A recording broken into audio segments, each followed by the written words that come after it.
Students, आज मैं आप लोगों के समक्ष ईश्वर एवं विश्व के संबंध विषयक विचार के रूप में पैंथिज्म सर्वेश्वरवाद की विस्तार से चर्चा करेंगे। इसके अनुसार ईश्वर ही एकमात्र परमार्थ सत्ता या मूल तत्व है। ईश्वर ही एकमात्र सत्य है और जो कुछ भी सत्य है वह ईश्वर है, यानी ईश्वर एवं विश्व में तादात्म्य है। इसी संबंध के कारण इस सिद्धांत के अन्य लक्षण भी निर्धारित होते हैं। इसके समर्थक भारतीय दर्शन में तो देखने को नहीं मिलते, परंतु पाश्चात्य दर्शन में स्पिनोजा एवं फेकनर इसके प्रमुख दार्शनिक हैं। सर्वेश्वरवाद की कुछ सामान्य लक्षण हैं जो इस प्रकार हैं।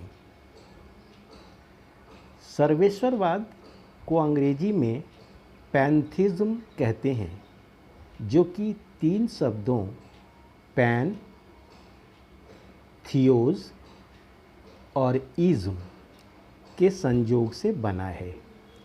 इसमें पैन का अर्थ सभी, ऑल, थियोज का अर्थ है ईश्वर, गॉड, तथा इज्म का अर्थ है वाद या सिद्धांत यानी थ्योरी। अतः शाब्दिक व्युत्पत्ति के दृष्टिकोण से पैंथिज्म का अर्थ है ऑल गॉड थ्योरी, यानी सर्वेश्वरवाद, जहाँ सब कुछ ईश्वर है। इसके अनुसार ईश्वर ही एकमात्र परमार्थ सत्ता है। ईश्वर के अतिरिक्त अन्य किसी पदार्थ को किसी भी दृष्टि से परमार्थ नहीं कहा जा सकता। केवल ईश्वर ही सत्य है, यानी जो कुछ सत्य है वह ईश्वर ही है। सत्ता एवं ईश्वर दोनों समानार्थक या समविस्तृत है, यानी ईश्वर एवं संपूर्ण सत्ता में एकीकरण, आइडेंटिफिकेशन होता है। ईश्वर के अतिरिक्त जो कुछ भी है वह असत है। इस एकीकरण से ईश्वर एवं विश्व के संबंध को हम निर्धारित कर सकते हैं। ईश्वर जो संपूर्ण सत्ता है, उससे किसी भी स्थिति में भिन्न नहीं हो सकता। अतः ईश्वर एवं विश्व अभिन्न एवं अवियोज्य है। ईश्वर ही विश्व है। इससे यह भी स्पष्ट होता है कि ईश्वर विश्व के हर क्षेत्र में व्याप्त है एवं उससे परे वह नहीं है। जैसा कि encyclopedia of religion and ethics में कहा गया है कि God is an entity not separate from the world and remote from it, but it and of it, immanent and transcendent। यानी ईश्वर पूर्ण रूप से विश्वव्यापी यानी इमानेंट है एवं विश्व पूर्ण रूप से ईश्वर पर आधारित है। ईश्वर विश्व के बाहर ट्रांसेंडेंट बिल्कुल नहीं है। ईश्वर विश्वमय है एवं विश्व ईश्वरमय है। इससे एक अन्य विशेषता स्पष्ट होती है कि विश्व एवं ईश्वर दोनों एक दूसरे के लिए आवश्यक है, नेसेसरी है। विश्व के लिए ईश्वर अनिवार्य है, क्योंकि ईश्वर ही विश्व का आधार है एवं कारण है। विश्व ईश्वर का ही परिणाम है। ईश्वर के लिए विश्व भी अनिवार्य है, क्योंकि विश्व के रूप में अपने को अभिव्यक्त करने की अनिवार्यता उसकी प्रकृति में ही निहित है। विश्व ईश्वर से ही उत्पन्न है, मगर विश्व को उत्पन्न करना ईश्वर के लिए ऐच्छिक नहीं बल्कि अनिवार्य है। बिना विश्व को उत्पन्न किए वह रह ही नहीं सकता। इसलिए फ्लिंट कहते हैं कि सर्वेश्वरवाद में एकवाद एवं नियतवाद दोनों का समन्वय पाया जाता है। In order that there may be pantheism, monism and determinism must be combined. सर्वेश्वरवाद ईश्वर को विश्व का उपादान कारण मानता है। उपादान कारण सदैव कार्य में विद्यमान रहता है। जैसे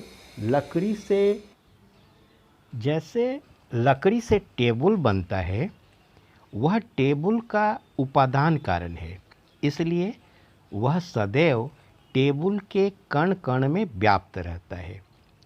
उसी प्रकार ईश्वर विश्व का उपादान कारण होने के नाते इसके कण कण में वर्तमान है। ईश्वर से भिन्न जगत नहीं है। ईश्वर एवं विश्व के अभिन्न एवं अवियोज्य होने के नाते ईश्वर एवं विश्व अनादि काल से संबद्ध हैं। दोनों का संबंध धार्मिक नहीं है। ईश्वर किसी काल में विश्व की सृष्टि नहीं करता, बल्कि अनादि काल से, जब से ईश्वर है तभी से विश्व भी है। अर्थात यह संबंध काल निरपेक्ष है। फिर इस सिद्धांत के अनुसार ईश्वर निराकार है अथवा व्यक्तित्व शून्य है।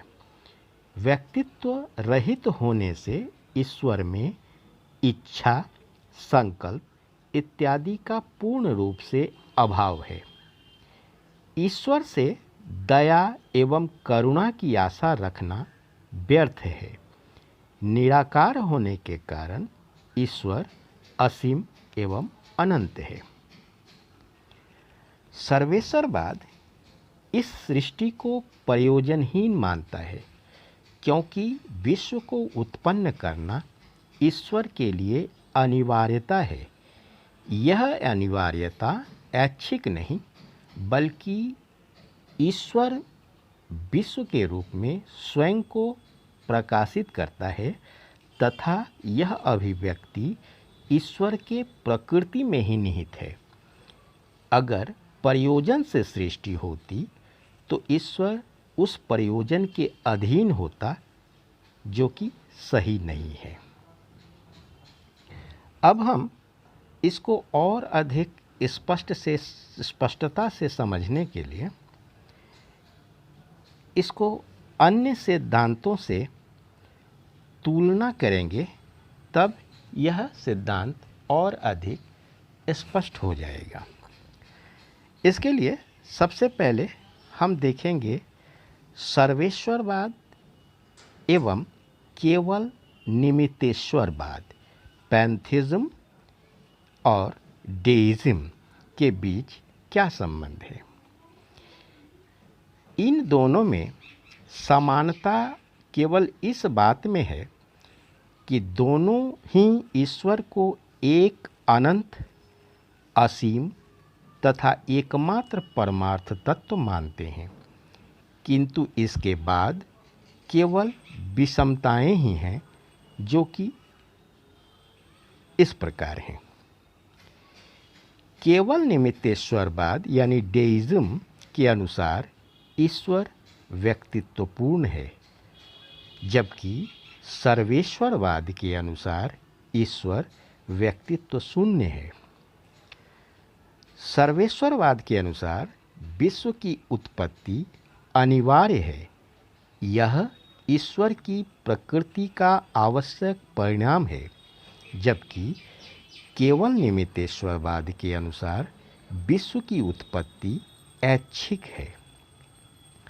फिर पहले वाले यानी सर्वेश्वरवाद के अनुसार विश्व की उत्पत्ति निरुद्देश्य है।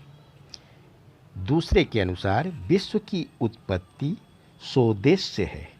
पहला ईश्वर तथा विश्व को अवियोज्य मानता है, जबकि दूसरा ईश्वर एवं विश्व को अलग मानता है। पहले के लिए ईश्वर विश्व का उपादान कारण है, परंतु दूसरे के लिए ईश्वर विश्व का निमित्त कारण है। पहले के लिए ईश्वर विश्वव्यापी है तो दूसरे के लिए यह विश्वातीत है। फिर पहले के अनुसार ईश्वर एवं विश्व का संबंध शाश्वत एवं काल निरपेक्ष है, जबकि दूसरे के अनुसार यह कालिक है।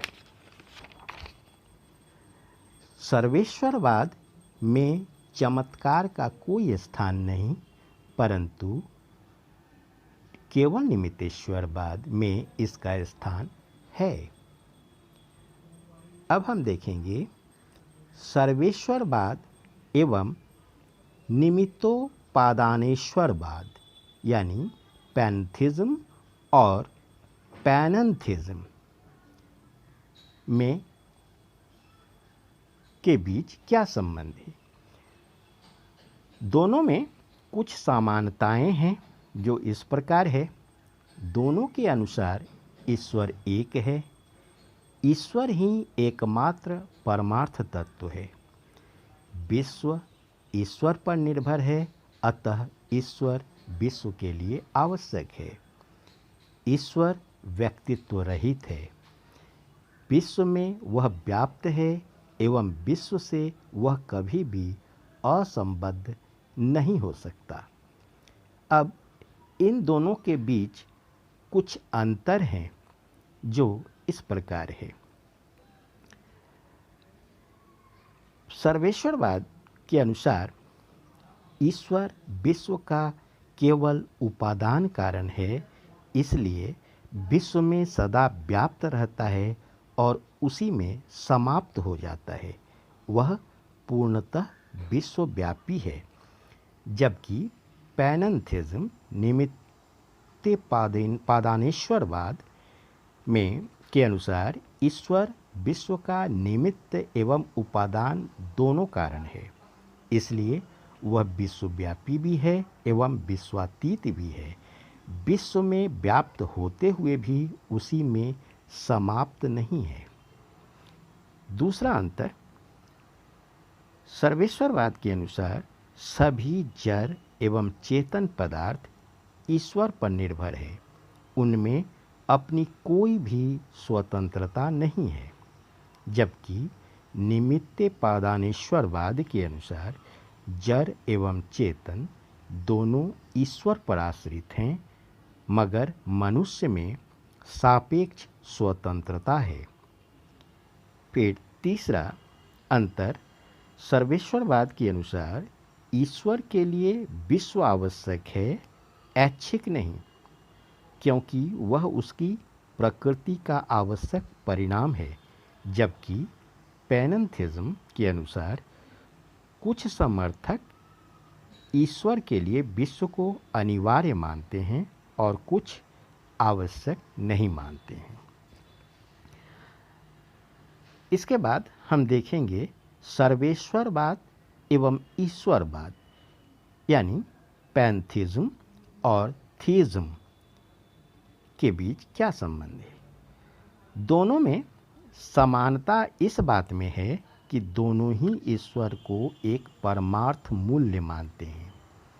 दोनों विश्व को ईश्वर पर निर्भर मानते हैं एवं दोनों ईश्वर को विश्व में व्याप्त मानते हैं, अतः विश्व से वह असंबद्ध नहीं हो सकता। इसके बावजूद दोनों में अंतर भी है। सर्वेश्वरवाद ईश्वर को पूर्णतः विश्वव्यापी मानता है, परंतु ईश्वरवाद के अनुसार वह विश्वव्यापी एवं विश्वातीत दोनों हैं। फिर पहले के अनुसार ईश्वर व्यक्तित्व शून्य है, जबकि दूसरे के अनुसार वह व्यक्तित्व पूर्ण है। फिर सर्वेश्वरवाद ईश्वर को विश्व का उपादान कारण मानता है, जबकि ईश्वरवाद उसे उपादान एवं निमित्त दोनों कारण मानता है। पाश्चात्य दर्शन में सर्वेश्वरवाद के हम 4 रूप पाते हैं, जिसमें है परंपरागत, ट्रेडिशनल, प्रत्यात्मक, आइडियलिस्टिक, विकासात्मक, इवोल्यूशनरी एवं भौतिकवादी, मेटेरियलिस्टिक। परंपरागत सर्वेश्वरवाद, इसके अनुसार ईश्वर निराकार है एवं व्यक्तित्व शून्य है। संपूर्ण विश्व ईश्वर रूप है। ईश्वर, जिसे द्रव्य सब्सटेंस कहते हैं, एक असीम, स्वतंत्र, स्वयंभू, व्यक्तित्व रहित, चिरंतन, सर्वव्यापक तथा अनंत धर्मों से युक्त है। ईश्वर के अनंत धर्मों में मनुष्य सीमित प्राणी होने के कारण केवल 2 विचार, थॉट एवं विस्तार, थॉट एवं एक्सटेंशन का ज्ञान होता है। विश्व में जड़ एवं चेतन 2 प्रकार के पदार्थ हैं। जड़ पदार्थ ईश्वर के विस्तृत गुण के प्रकार हैं एवं चेतन पदार्थ ईश्वर के विचार गुण का। विश्व इन्हीं प्रकारों की समष्टि है। ईश्वर ही इस विश्व का कारण है, परंतु वैसा नहीं जैसा बादल वर्षा का, बल्कि दूध एवं इसकी सफ़ेदी के जैसा, सेव एवं उसकी लाली के जैसा। दोनों में अभेद संबंध है। ईश्वर एवं विश्व में अभेद संबंध है। दोनों ही समानार्थक है। स्पिनोजा ईश्वर को व्यक्तित्व शून्य मानते हैं, क्योंकि व्यक्तित्व को आरोपित करने पर ईश्वर सीमित हो जाएगा। व्यक्तित्व शून्य होने से ईश्वर में इच्छा, प्रयोजन, संकल्प, दया, करुणा इत्यादि का अभाव पाया जाता है। विश्व की उत्पत्ति प्रयोजन पूर्ण नहीं, बल्कि ईश्वर की प्रकृति का अनिवार्य परिणाम है। विश्व के कण कण में ईश्वर व्याप्त है एवं किसी भी पदार्थ का अस्तित्व स्वतंत्र नहीं है। ईश्वर के पर्याय के रूप में ही देखने पर पदार्थ को सत्ता मिलती है, अन्यथा नहीं। दूसरा है प्रत्यात्मक सर्वेश्वरवाद। इसके अनुसार भी ईश्वर समष्टि है एवं समष्टि ही ईश्वर है, परंतु यह समष्टि प्रत्यात्मक है, यानी इसका रूप चेतन या विदालक है। समष्टि में चेतन एवं अचेतन है, मगर अचेतन का संचालन चेतन के अधीन है। जैसे शरीर आत्मा से संचालित है, अतः ईश्वर आत्मा है विश्व रूपी शरीर का। इन दोनों को एक दूसरे से भिन्न नहीं किया जा सकता। शरीर में आत्मा की भांति सर्वत्र ईश्वर व्याप्त है। इस मत को सर्वात्मवाद भी कहा जाता है, क्योंकि सभी पदार्थों में आत्मा को स्वीकार करता है। इसके समर्थक फेकनर हैं। ईश्वर और विश्व को वे अभिन्न मानते हैं, जैसे आत्मा एवं शरीर, मगर शरीर का संचालन आत्मा के हाथ है, अतः आत्मा की प्रधानता है। ईश्वर तो समष्टि है, अतः समष्टि आत्मा को सर्वात्मा कहा गया है। अतः फेकनर के विचार को सर्वात्मवाद कहा गया। हेडेल, वाटसन इत्यादि विचारकों में भी यह विचार देखने को मिलता है। और तीसरा रूप है विकासात्मक सर्वेश्वरवाद। इसके अनुसार ईश्वर समष्टि रूप है। समष्टि में अनेक संभावनाएं हैं जो वास्तविक होती रहती हैं। सबसे पहले भौतिक पदार्थ वास्तविक होता है, फिर जीवित पदार्थ, फिर चेतन का विकास होता है, फिर आदर्श प्राणियों का विकास होता है, फिर आदर्श प्राणियों की संभावनाएं परम सत्ता में वास्तविक बनी। इसके समर्थक हेमिल, ब्रैडले, बोसाके आदि है।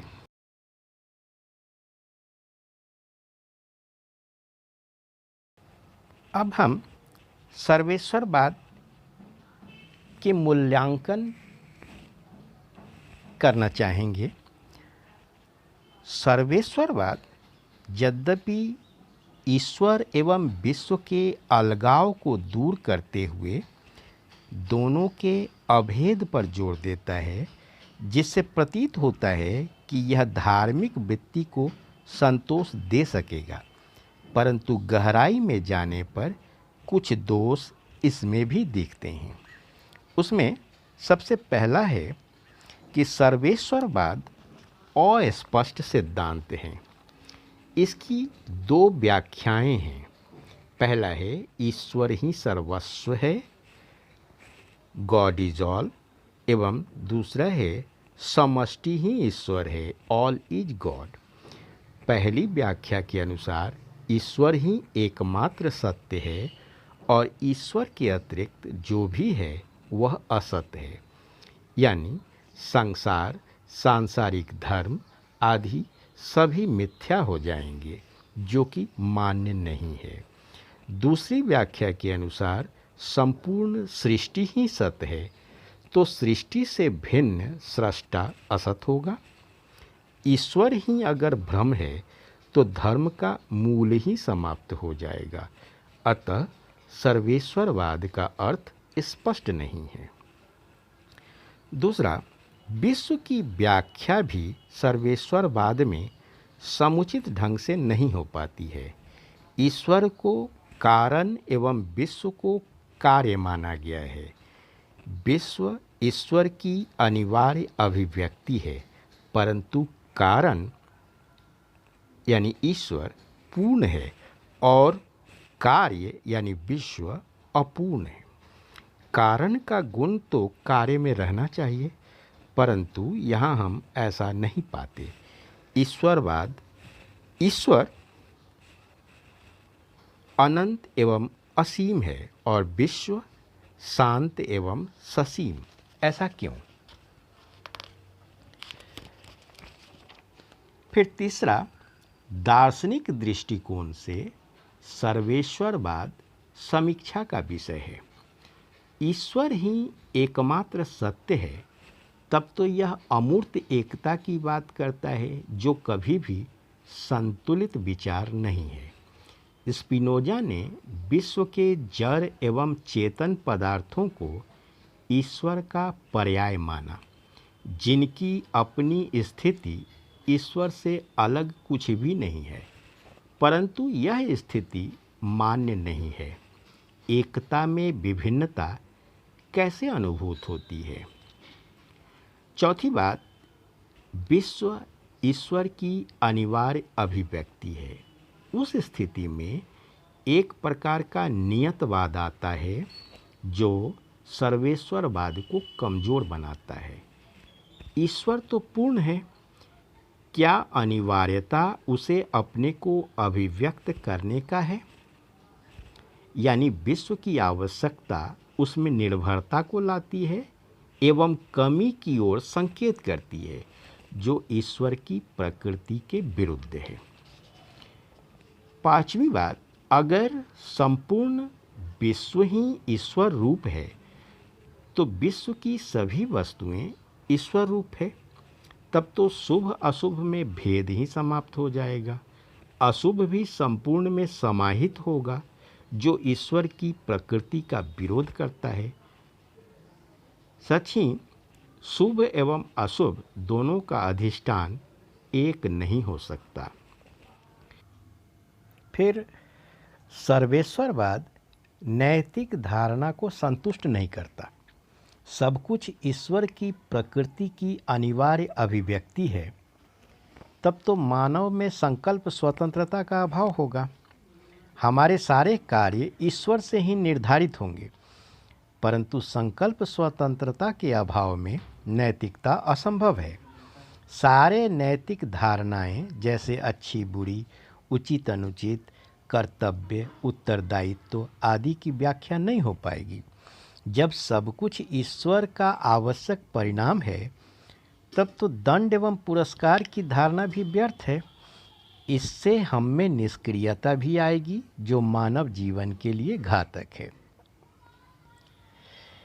इसके बाद सर्वेश्वरवाद में धार्मिक भावना की भी संतुष्टि नहीं हो पाती, क्योंकि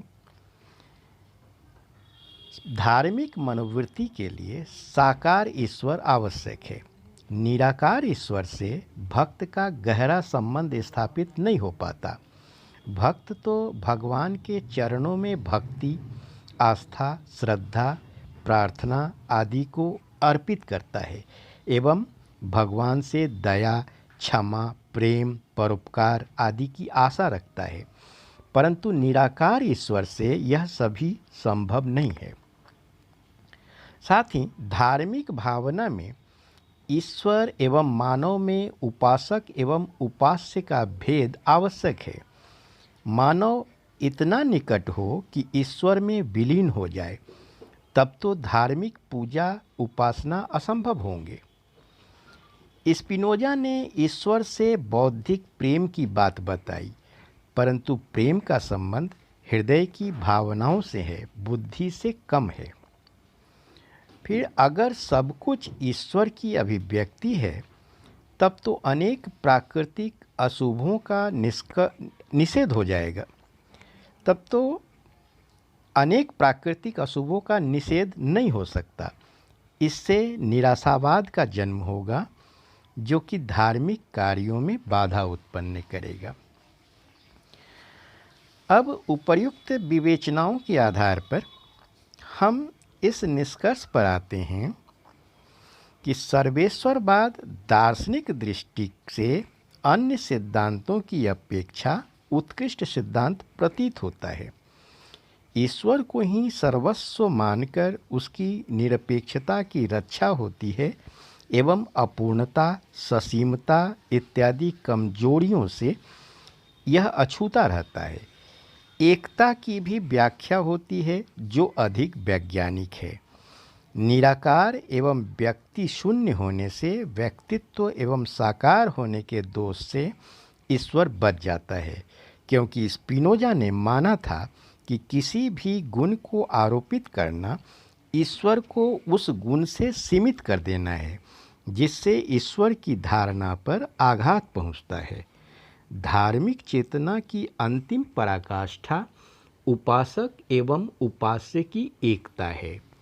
दोनों का भेद धार्मिक आचरण का प्रारंभ है, परंतु अंतिम चरण में रहस्यवाद की स्थिति होती है, जिसमें तादात्म्य की अनुभूति होती है। यहाँ भक्त एवं भगवान की दूरी समाप्त होती है एवं भगवान से भिन्न कुछ दिखाई नहीं पड़ता।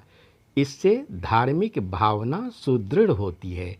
सैद्धांतिक रूप से यद्यपि सर्वेश्वरवाद में नैतिकता का स्थान नहीं, फिर भी व्यवहारिक रूप से उत्कृष्ट धार्मिक आचरण की शिक्षा मिलती है। जब व्यक्ति सर्वत्र ईश्वर को देखता है, तो वह गलत मार्ग पर जाने से बचता है। उसकी बुद्धि स्थिर हो जाती है एवं स्वतः नैतिक एवं धार्मिक आचरण में लीन रहता है। स्पिनोजा अपने नैतिक आचरण के लिए विख्यात थे। धन्यवाद।